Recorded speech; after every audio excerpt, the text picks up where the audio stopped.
মানুষের রুচি হয়ে গেছে খোরাক হয়ে গেছে টান দিয়ে ওয়াজ করা, এই জন্য টানের বুকটা ঢুকায়। রেঙ্গা সুফিয়ান সাহেব যদি আলোচনা করেন দেখবেন মানুষ নেই, আমাদের একটা রোগ, আমাদের একটা রোগ।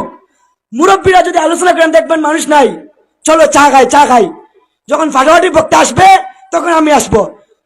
মংলাবাজার আলোচনা করলে মানুষ নাই, বাইরের গ্রামে আলোচনা করলে মানুষ নাই।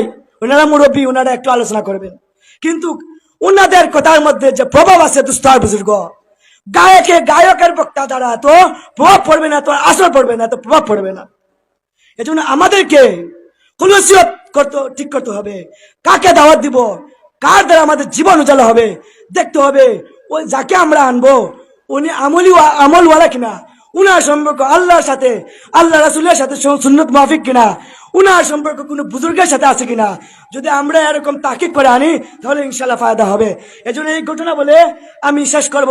আমাদের দাওয়াতি মেহমান চলে আসছেন, আমি আগেই বলেছি যে আমার জানি না আমার সময় কতটুকু। মাসিনা কিতাবে উল্লেখ আছে যে আরিয়া সম্প্রদায় একটি হিন্দু জাতি ছিল। কি ছিল? আরিয়া সম্প্রদায় একটি হিন্দু জাতি ছিল।